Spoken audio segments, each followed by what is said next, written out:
নমস্কার বন্ধুরা, আশা করি সবাই সুস্থ আছো, ভালো আছো। আমিও ভালো আর সুস্থ আছি। তাই তো আমি পিয়ালি চলে এসেছি আমার শখের রান্নাঘরে তোমাদের সাথে একটা মজাদার রেসিপি শেয়ার করে নিতে। আমরা বিভিন্ন রেসিপি শেয়ার করেছি এই চ্যানেলে। তাহলে চলো ভিডিওটি প্রথম থেকে শেষ পর্যন্ত দেখার অনুরোধ রইল। যদি ভালো লাগে অবশ্যই লাইক, কমেন্ট আর শেয়ার করো বন্ধুদের কাছে, যাতে আমার এই রেসিপি পৌঁছে যায় সবার কাছে তোমাদের মাধ্যমে। আজকে যেভাবে আমি বানাচ্ছি, যদি তোমরাও এই পদ্ধতিতে বানাও, খাটনিটাও কম হবে এবং খেতেও বেশ সুস্বাদু হবে। তাহলে চলো চটজলদি বানিয়ে ফেলি আজকের এই মজাদার রেসিপি। আমি দেখো এখানে একটা কড়াই গরম হওয়ার জন্য বসিয়ে দিয়েছিলাম। কড়াইটা বেশ গরম হয়ে গেছে। এবার আমি এর মধ্যে রিফাইন্ড অয়েল দিয়ে দিচ্ছি। তোমরা সর্ষের তেলেও করতে পারো, তাতে কোনো অসুবিধে নেই। তেলটা গরম হোক। অন্যদিকে দেখো আমি এখানে কিছু কাতলা মাছের পেটি নিয়ে নিয়েছি। তোমরা তোমাদের পছন্দ মতো পিস নিয়ে নিতে পারো। আর নিয়েছি আলু লম্বা করে কেটে, আর সজনে ডাঁটা লম্বা লম্বা করে কেটে নিয়েছি। অন্যদিকে মাছগুলোকে এবার আমি লবণ আর হলুদ দিয়ে ভালোভাবে ম্যারিনেট করে নেব। আমি এর মধ্যে লবণ দিয়ে দিলাম।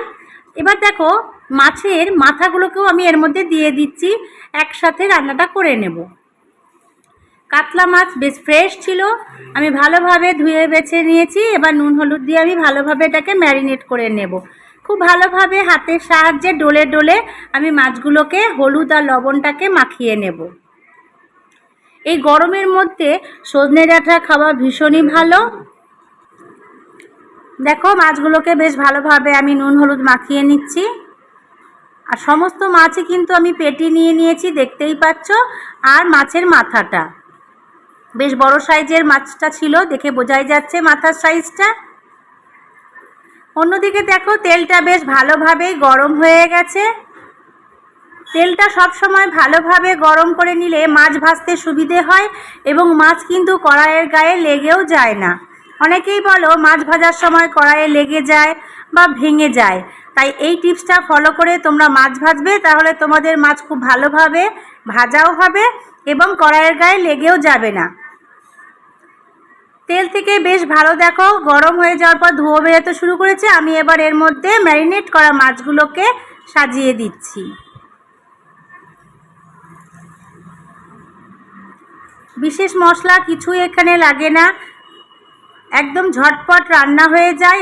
খুব সুস্বাদুও হয় খেতে এই রেসিপিটা। তাই তোমাদের সাথে এই গরমে সবজি দিয়ে মাছের ঝোলটা আমি শেয়ার করে নিলাম। তোমরা যতটা পারবে এই গরমের মধ্যে রিচ খাওয়া একটু অ্যাভয়েড করে চলবে। এইরকম হালকা পাতলা সবজি দিয়ে মাছের ঝোল বা সবজি ঝোল করে খাওয়ার চেষ্টা করবে। ভীষণই গরম পড়েছে বন্ধুরা।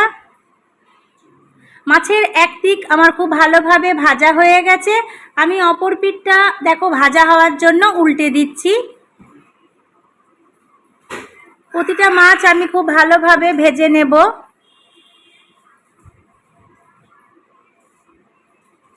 সজনে ডাঁটা দিয়ে বিভিন্ন ধরনের রেসিপি হয়, খুবই ভালো লাগে খেতে। আমরা সজনে ডাঁটা দিয়ে অনেক কিছু করি, সর্ষে করি, পোস্ত করি, ডাল রান্না করি, মাছের ঝোল করি।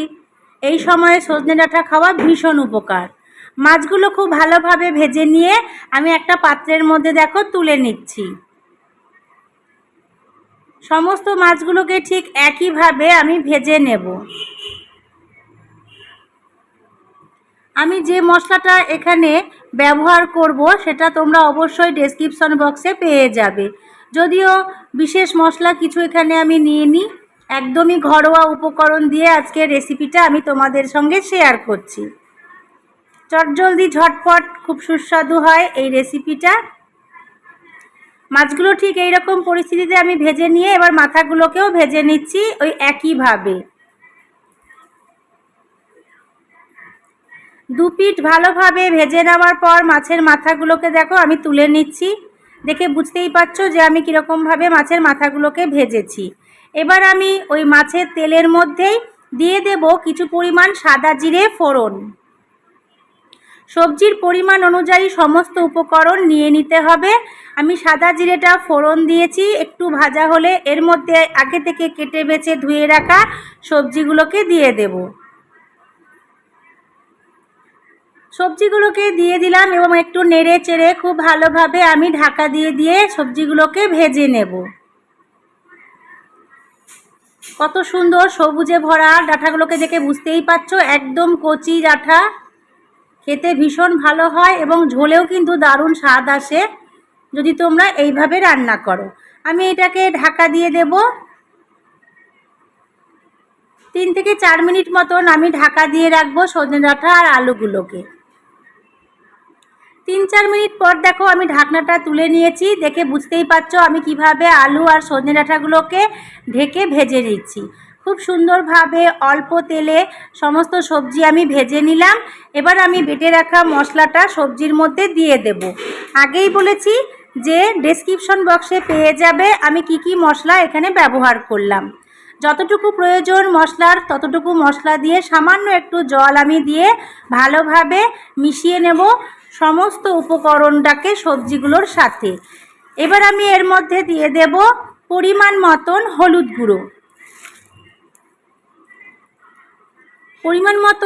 গুঁড়ো। আমি দিয়ে দিলাম। এবার আমি দিয়ে দেব স্বাদ অনুসারে লবণ। আমি লবণ দিয়ে দিয়েছি। এবার সমস্ত উপকরণটাকে খুব ভালোভাবে আমি দেখো সবজির সাথে কিন্তু কষিয়ে নিচ্ছি। অবশ্যই গ্যাসের ফ্লেম মিডিয়াম রেখে তোমরা মশলাটা কষাবে এবং যারা ইন্ডাকশানে করবে তারা অ্যাডজাস্ট করে নিয়ে কম ফ্লেমে কিন্তু এই মশলাটাকে কষিয়ে নেবে। অতিরিক্ত হাই ফ্লেমে মশলাটা কষালে তাড়াতাড়ি মশলাটা পুড়ে যাওয়ার সম্ভাবনা থাকে, খুব ভালোভাবে কষানো হয় না। তাই একটু ধৈর্য ধরে মিডিয়াম ফ্লেম করে তোমরা মশলাটাকে কষিয়ে নেবে সমস্ত সবজির সাথে।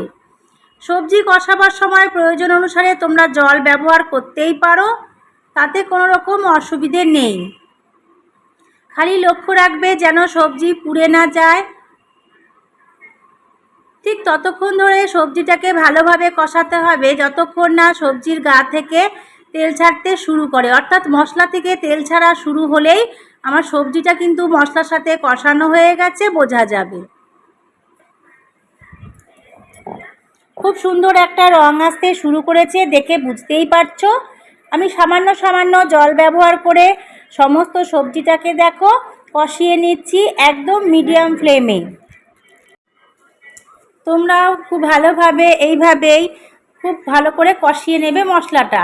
তোমরা প্রয়োজন হিসাবে এখানে বড়িরও ব্যবহার করতে পারো, তাতে কিন্তু স্বাদ আরও ভালো আসে। কিন্তু আজ আমি এখানে বড়ি ছাড়াই তোমাদেরকে সজনে ডাঁটা আলু দিয়ে কাতলা মাছের সবজি ঝোলটা করে দেখাচ্ছি। মশলাটা ভালোভাবে কষিয়ে নেওয়ার পর দেখো আমি মশলায় পরিমাণ মতন জল দিয়ে দিচ্ছি। যেহেতু সবজিগুলো সেদ্ধ হওয়ার আছে তাই জলটা একটু বেশিভাবেই পরিমাণ মতন দিয়ে দিলাম। এবার আমি এটাকে ভালো করে মিশিয়ে দেওয়ার পর ঢেকে দেব এবং খুব ভালোভাবে ফুটিয়ে নেব টানা 5 থেকে 7 মিনিট মতন। আমি ইন্ডাকশানে দিয়েছি তাই 1000 ওয়াটে দিয়েছি। তোমরা মিডিয়াম টু হাইয়ের মিডিয়ামে রাখবে, মাঝামাঝি রাখবে, দিয়ে ঝোলটাকে ফুটিয়ে নেবে খুব ভালো করে 5 থেকে 7 মিনিট মতন। 5 থেকে 7 মিনিট ফুটিয়ে নেওয়ার পর দেখো আমি ঢাকনাটা তুলে নিয়েছি এবং দেখো সবজিগুলো কতটা সেদ্ধ হয়েছে তোমাদের দেখাচ্ছি। সবজিগুলো কত সুন্দরভাবে সেদ্ধ হয়ে গেছে সেটা তোমাদেরকে দেখালাম, দেখে বুঝতেই পারলে। ঠিক এই সময়ে ভেজে রাখা মাছগুলোকে আমি ঝোলের মধ্যে দিয়ে দেব। আমি মাছগুলোকে দিয়ে দিলাম ঝোলের মধ্যে এবং আবারও আমি এটাকে ঢাকা দিয়ে দেব 2 থেকে 3 মিনিট মতন ফুটিয়ে নেওয়ার জন্য। কত ঝটপট দেখো মাছগুলো রান্না হয়ে যাচ্ছে, মাছের ঝোল রেডি হয়ে যাচ্ছে বিনা পরিশ্রমে অল্প সময়ের মধ্যে। সমস্ত মাছগুলোকে আমি দেখো ঝোলের মধ্যে ডুবিয়ে দিয়েছি। এবার আমি ঢাকা দিয়ে আবারও ঢাকা দিয়ে দিলাম 2 থেকে 3 মিনিট মতন ফুটিয়ে নেওয়ার জন্য। 2 থেকে 3 মিনিট মতন আমি ফুটিয়ে নিয়েছি খুব ভালোভাবে মাছের ঝোলটাকে। মাছের ঝোলের একটা আলাদাই গন্ধ বের হওয়া শুরু হয়েছে বন্ধুরা। ঝোলের সমস্ত গুণ কিন্তু মাছে, আর মাছের সমস্ত স্বাদ ঝোলে চলে এসেছে। খুব ভালোভাবে নেড়ে ছেড়ে দেখো আমি নিচ্ছি। এবার একটা পাত্রের মধ্যে আমি ঢেলে নিলাম মাছের ঝোলটা। কতটা কালারফুল হয়েছে দেখে বুঝতেই পারছো, খেতেও কিন্তু দুর্দান্ত লাগবে এই রেসিপিটা। খুবই সাদামাটা একটা রান্না, খুব সহজেই এটা হয়ে যায়, আর এই গরমকালে খাওয়া ভীষণ উপকার। তাই দেরি না করে তোমরাও ঝটপট আমার দেখানো পদ্ধতিতে বানিয়ে নাও এইরকমই কাতলা মাছ দিয়ে সজনে ডাঁটা আলু দিয়ে ঝোল। তোমরা কাতলা মাছের বদলে অন্য মাছ দিয়েও একই পদ্ধতিতে এই রান্নাটা করতে পারো। তাহলে বন্ধুরা, দেখা হচ্ছে পরের ভিডিওতে এইরকমই কোনো গরমের রেসিপি নিয়ে। ততক্ষণের জন্য সুস্থ থেকো, ভালো থেকো, আর অবশ্যই আমার সঙ্গে থেকো। আর হ্যাঁ, যদি ভিডিওটি ভালো লাগে লাইক কমেন্ট শেয়ার করতে ভুলো না। বন্ধুদের কাছে প্রচুর শেয়ার করো, যাতে তোমাদের মাধ্যমে সবার কাছে পৌঁছে যায় আমার এই রেসিপি। তাহলে ততক্ষণের জন্য সুস্থ থেকো। আজকের মতন টাটা বন্ধুরা।